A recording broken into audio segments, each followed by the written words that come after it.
చాలా సంతోషం అనిపిస్తుంది. ఎందుకంటే confusion is weakness, clarity is power. ప్రజలు కన్ఫ్యూజన్లో ఉన్నప్పుడు దట్స్ బిగ్ వీక్నెస్. ఆ వీక్నెస్ లీడ్స్ టు డెత్ కూడా, సూసైడ్స్ కూడా. ఎప్పుడైతే క్లారిటీ వస్తుందో దట్స్ పవర్. పవర్ఫుల్గా ఉన్నటువంటి వ్యక్తి సక్సెస్ సాధించుకుంటూ ముందుకెళ్తాడు. నా దగ్గర ఒక వ్యక్తి వచ్చాడంటే ఖచ్చితంగా తన క్లారిటీ వస్తుందని నేను నమ్ముతాను. ఎందుకంటే నేను పర్సనల్ కౌన్సిలింగ్స్ ఇస్తుంటాను. పర్సనల్ కౌన్సిలింగ్ చాలామంది వస్తుంటారు, బిజినెస్ కౌన్సిలింగ్స్ ఇస్తాను, చాలామంది వస్తుంటారు. స్పెషల్గా నేను వర్క్షాప్స్ కండక్ట్ చేస్తాను. చేంజ్ ఆఫ్ ఫ్యూచర్ అని 2 days వర్క్షాప్ ఉంటుంది. ఎవ్రీ 2 months ఒకసారి చేంజ్ ఆఫ్ ఫ్యూచర్ వర్క్షాప్ ఉంటుంది. ఎవ్రీ 2 months ఒకసారి బిజినెస్ డెవలప్మెంట్ వర్క్షాప్ ఉంటుంది. ఎందుకంటే ఈరోజు ప్రజలకి కన్ఫ్యూజన్ ఎక్కువైపోయి క్లారిటీ లేకపోవడం వల్ల తన పర్సనల్ లైఫ్లో కానివ్వండి, తన ఫ్యామిలీ లైఫ్లో కానివ్వండి, తన సోషల్ లైఫ్లో కానివ్వండి, తన ప్రొఫెషనల్ లైఫ్లో కానివ్వండి, తన స్పిరిచువల్ లైఫ్లో కానివ్వండి, ఎక్కడ కూడా క్లారిటీ లేకపోవడం వల్ల కన్ఫ్యూజన్ వల్ల స్ట్రక్ అయిపోతున్నాడు. అనేక రకాల సమస్యలు వచ్చేస్తున్నాడు. చాలామంది కన్ఫ్యూజన్ వల్ల బిజినెస్లో ముందుకెళ్ళకపోతున్నారు, కెరీర్లో ముందుకెళ్ళకపోతున్నారు, ఫ్యామిలీ డిస్ప్యూట్స్. ఇలాంటి వాళ్ళకి ఆహ్వానం ఏంటంటే change of future workshop 2 days ఒక్కసారి అటెండ్ అవ్వండి లైఫ్లో. 10th class దగ్గర నుంచి 10th class స్టూడెంట్ దగ్గర నుంచి 70 years ఉన్నటువంటి బిజినెస్ మ్యాన్ అయినా ఒక్కసారి చేంజ్ ఆఫ్ ఫ్యూచర్ అటెండ్ అవుతే లైఫ్ గురించి క్లారిటీ వస్తుంది. ఏ సిచ్యువేషన్కి ఎలా రెస్పాండ్ అవ్వాలో తెలుస్తుంది, లైఫ్లో ఎలాంటి డిసిషన్స్ తీసుకోవాలో తెలుస్తుంది, హ్యూమన్ రిలేషన్స్ ఎలా మెయింటైన్ చేయాలో తెలుస్తుంది, సడన్గా లైఫ్లో ప్రాబ్లమ్స్ వస్తే దాన్ని ఎలా ట్యాకిల్ చేయాలో తెలుస్తుంది, thinking out of the box ఎలా చేయాలో తెలుస్తుంది, కమ్యూనికేషన్ ఎలా బెటర్ చేసుకోవాలో తెలుస్తుంది. అంటే నేను మోసపోయాను, నువ్వు మోసపోకుండా ఉండాలంటే ఏం చేయాలో తెలుస్తుంది. ఇలాంటి లైఫ్కి సంబంధించిన క్లారిటీ రావాలంటే చేంజ్ ఆఫ్ ఫ్యూచర్ అంటే 2 రోజుల వర్క్షాప్ అటెండ్ అవ్వాలి. అది నేను డిజైన్ చేశాను. ఇప్పటివరకు అనేక 100 మంది అటెండ్ అయ్యారు. సెకండ్ ఏంటంటే బిజినెస్ డెవలప్మెంట్ అనే వర్క్షాప్ ఉంది. 2 days బిజినెస్ డెవలప్మెంట్ వర్క్షాప్. ఈరోజు చూడండి, చాలామంది నేను జాబ్ చేయనంటారు. ఎస్, వెరీ గుడ్, జాబ్ చేయకపోవడం మంచిదే. మరి ఏం చేస్తావు? బిజినెస్ చేస్తాను, ఇంకా మంచి ఆలోచన. ఈరోజు బిజినెస్ చేస్తానని మొదలుపెట్టిన వాళ్ళలో 97% ఫెయిల్ అయిపోతున్నారు. ఫెయిల్ అవడం అంటే లక్షలు నష్టపోతున్నారు, ధైర్యాన్ని కోల్పోతున్నారు. ఎందుకని? బిజినెస్ చేయాలన్న కోరిక ఉంది తప్ప ఎలా చేయాలో తెలియదు.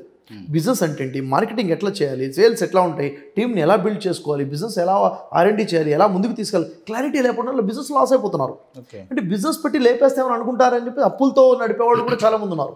కాబట్టి బిజినెస్ డెవలప్మెంట్ వర్క్షాప్ని 2 days డిజైన్ చేశాను. ఇది మీరే చెప్తారా? ఎస్, బిజినెస్ ట్రైనింగ్స్ ఇస్తాను నేను. మీరే? ఎస్. నేను యాక్చువల్గా బిజినెస్ ఆచార్యగా నేను ఇస్తున్న సర్వీస్ ఏంటంటే గ్రో యువర్ బిజినెస్ అనే ఆన్లైన్ వర్క్షాప్, తర్వాత బిజినెస్ డెవలప్మెంట్ వర్క్షాప్ అనే 2 ఆఫ్లైన్ వర్క్షాప్ 2 days. దీంట్లో ఒక 30-40 సంవత్సరాల ఎక్స్పీరియన్స్ ఉన్న బిజినెస్ మ్యాన్ వచ్చినా కానీ ఒకే స్టేట్మెంట్ ఇస్తాడు. ఏమని? ఇప్పటివరకు నేను చేసింది వ్యాపారం కాదు, ఇప్పుడు స్టార్ట్ చేస్తా బిజినెస్ అని. ఎందుకని? ఇప్పటివరకు ట్రెడిషనల్గా ఏదో చేసుకుంటూ వెళ్ళిపోయాడు, అర్థమైంది. కానీ సైన్స్ తెలియదు. ఎందుకంటే business is a science. Science ప్రకారంగా బిజినెస్ చేస్తే సక్సెస్ అవుతాము, సైన్స్ తెలియకుండా బిజినెస్ చేస్తే ఫెయిల్ అవుతాం. అంటే ఇప్పుడు మీరు చెప్పే విధానం చూస్తే ఏ బిజినెస్ చేసే వాళ్ళైనా సరే మీ దగ్గరకు వస్తే అసలైన బిజినెస్ చేయడం నేర్చుకుంటారు. 100%. వాళ్ళ బిజినెస్ ఏ రంగమైనా చూడండి, ఏదైనా వ్యాపారం 2 రకాలే సార్. వ్యాపారం 4 రకాలు కాదు, 3 కాదు, 2 రకాలు. ఒకటి ప్రొడక్ట్ రిలేటెడ్ బిజినెస్, రెండోది సర్వీస్ రిలేటెడ్ బిజినెస్. కస్టమర్కి ప్రొడక్ట్ ఇస్తే ప్రొడక్ట్ రిలేటెడ్, కస్టమర్కి సర్వీస్ ఇస్తుంటే సర్వీస్ రిలేటెడ్, 2 ఉంటాయి, 3వది ఉండదు. అయితే ఏ వ్యాపారమైనా కానీ ఒక్కసారి బిజినెస్ డెవలప్మెంట్ వర్క్షాప్కి 2 రోజులు అటెండ్ అవుతే వాళ్ళ బిజినెస్ 100% గ్రో అవబోతుంది. ఇది నేను మాట ఇస్తాను ఖచ్చితంగా. ఓకే, ఈ మాట చెప్పి బ్రదర్ షెఫియో బిజినెస్ చేస్తుండే ఏమంటారు? ఖచ్చితంగా ఇది నా బిజినెసే సార్. బిజినెస్ ఆచారంతో ఒక బిజినెసే. ఒక వ్యక్తికి వ్యాపారం నేర్పుకుంటూ ఒక వ్యక్తిని డెవలప్ అయ్యే విధంగా చేస్తూ మనం డెవలప్ అవ్వడం వ్యాపారమే కదా. మరి మీరు కూడా అటువంటి బిజినెస్లు పెట్టుకోవచ్చు కదా. బిజినెస్ నాకు మల్టిపుల్ బిజినెస్ ఉన్నాయి, దాంట్లో నా ప్యాషన్ ఏంటంటే పబ్లిక్ నిలబెట్టాడు. చూడండి, నా వర్క్ నార్మల్గా ఎట్లా ఉంటుంది అంటే సార్, అంటే ఒక బిజినెస్ ఉన్నది, ఇప్పుడు నాకు జ్యువెలరీ షాప్ ఉన్నది అనుకుందాం. పక్కన జ్యువెలరీ షాప్ పెడితే నాకు కోపం వస్తుంది. నాకు టీ కొట్టు ఉన్నది, పక్కన టీ కొట్టు పెడితే నాకు కోపం వస్తుంది. ఆల్రెడీ మీరు బిజినెస్ మ్యాన్, మీరు ఎందుకు బిజినెస్ మ్యాన్స్కి కోచింగ్ ఇవ్వాలి అని చెప్పేసి అనుకుంటున్నాను. చూడండి, ఒక విషయం చెప్తాను నేను ఇక్కడ. ఒక టీ కొట్టు ఉండి పక్కన టీ కొట్టు కొడితే నాకు కోపం వస్తుంటున్నారు. ఒక జ్యువెలరీ షాప్ పక్కన జ్యువెలరీ షాప్ పెడితే నాకు కోపం వస్తుంటున్నారు. నేను అంటాను, నాదొక జ్యువెలరీ షాప్ ఉండి పక్కన ఇంకో జ్యువెలరీ షాప్ పెడితే నాకు సంతోషం ఉంటుంది. ఎందుకు నా షాప్ పక్కన ఇంకొకటి సేమ్ షాప్ పెడితే నాకు హ్యాపీనెస్ వస్తుంది. ఎందుకంటే నాకు సైన్స్ తెలుసు కాబట్టి. ఎందుకంటే అక్కడ మార్కెట్ క్రియేట్ అవుతుంది. చూడండి, ఒక మార్కెట్ ఉంది, అక్కడ ఒక జ్యువెలరీ షాప్ ఉంది, ఇంకో మార్కెట్ ఉంది, అక్కడ లైన్గా ఒక 20 జ్యువెలరీ షాప్స్ ఉన్నాయి. అక్కడ బిజినెస్ ఎక్కడ అవుతుందా? ఇక్కడ ఎక్కువ బిజినెస్ అవుతుందా? అక్కడే అవుతుంది. అంటే పక్కన ఇంకో జ్యువెలరీ షాప్ రావడము ప్లస్సా మైనసా? అంటే బిజినెస్ సైన్స్ తెలిసిన వాడికి పక్కన ఇంకో సేమ్ వ్యాపారం రావడము ప్లస్, దాన్ని మార్చుకోగలగాలి ప్లస్గా. ఎట్లా? ఇప్పుడు నా దగ్గరకు వచ్చే వాళ్ళు నా దగ్గరకు వస్తారు, మళ్ళీ నీ దగ్గర రారు కదా. వస్తారు. ఎందుకు వస్తారంటే అసలు ఒక వ్యక్తి మన దగ్గర వచ్చే విధంగా చేసేది మార్కెటింగ్. మనం మార్కెటింగ్ స్ట్రాటజీస్ ఏం వాడుతున్నాం? 25 రకాల మార్కెటింగ్ స్ట్రాటజీస్ ఉన్నాయి.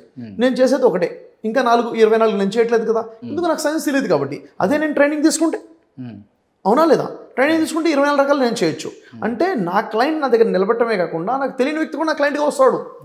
తర్వాత నా దగ్గర వచ్చిన వ్యక్తికి సేల్స్ ఎలా ఎక్కువ చేయాలి అది నాకు తెలుస్తుంది. నా దగ్గర ఉన్న టీంని నేను ఎట్లా నిలబెట్టుకోవాలి, నా దగ్గర ఉన్న టీంని ఎలా నేను గ్రోత్ చేసుకోవాలి, అసలు నేను లేకుండా నా వ్యాపారం నడిచే విధంగా ఎలా చేయాలి. చూడండి, అసలు బిజినెస్లో గ్రోత్ అంటే ఏంటి?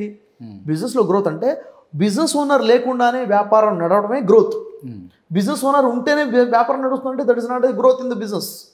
కాబట్టి ఇది నేర్చుకున్నప్పుడే వ్యాపారం వస్తుంది. ఇప్పుడు నేనున్నాను, 100 మందికి వ్యాపారం నేర్పితే నాకేం కాంపిటీషన్? కోట్ల మంది ప్రజలు ఉన్నారు, కోట్ల రకాల ప్రోడక్ట్స్ ఉన్నాయి, అనేక రకాల సర్వీసెస్ ఉన్నాయి. వాళ్ళ వ్యాపారంలో వాళ్ళకు నేను ట్రైనింగ్ ఇస్తున్నాను, అవునా కదా? దానివల్ల నాకు వచ్చే నష్టం లేదు కదా. అండ్ ఇంకో విషయం ఏంటంటే, ఇప్పుడు అంటే బల్క్లో ఉంటేనేమో ఎక్కువ బిజినెస్ అవుతుంది, సింగిల్గా ఉంటే తక్కువ బిజినెస్ అవుతుంది అని చెప్పేసి అన్నాం కదా. ఇందాక సింగిల్గా ఉంటే ఖచ్చితంగా వాని దగ్గరికి పోతారు, ఇక్కడ ఎవరు లేరు కాబట్టి ఖచ్చితంగా వెళ్ళాలి కాబట్టి ఆ చుట్టుపక్కల ఉన్నటువంటి రేడియస్లో ఉన్న వాళ్ళు వాళ్ళ దగ్గరికే వెళ్తారు. ఇక్కడైతే 10 ఉంటాయి, నువ్వు మంచి రేటు పడకపోతే పక్కన వెళ్తాం కదా. అంటే మీరు ఏమంటున్నారంటే ఒక షాప్ ఉంటేనే వ్యాపారం గ్యారంటీగా అవుతుంది, అక్కడ అవ్వచ్చు అవ్వకపోవచ్చు అంటున్నారు. మీరు ఒక గోల్డ్ రింగ్ చేయించుకోవాలనుకోండి, ఒక షాప్ దగ్గరికి వెళ్తారు. అదే మీరు పెళ్లికి బంగారం చేయించాలంటే ఇక్కడ చేయించారు, అక్కడికి వెళ్ళిపోతారు, పెద్ద మార్కెట్కి వెళ్తారు. పెద్ద మార్కెట్లో పెద్ద వ్యాపారం అవుతుంది. ఇట్స్ స్ట్రాటజీ ఇది. కాబట్టి పెద్ద మార్కెట్లో ఉండి కాంపిటీషన్ లేకుండా ఉండాలి. దీని ఏమంటారు? రెడ్ ఓషన్ బిజినెస్లో లేకుండా బ్లూ ఓషన్ బిజినెస్లో ఉండాలి. రెడ్ ఓషన్ ఏంటంటే పోటీ. మనం మార్కెట్లో ఉంటూనే పోటీ లేకుండా ఉండాలి. అంటే మనం బ్లూ ఓషన్ని క్రియేట్ చేయగలి, మనకంటే ఒక ప్రత్యేకతను క్రియేట్ చేసుకోగలి. క్లయింట్ మన దగ్గరికే ఎందుకు రావాలంటే ఈ ప్రత్యేకతల కోసం మన దగ్గర రావాలి, ఇవి ఇంకెక్కడ దొరకవు కాబట్టి.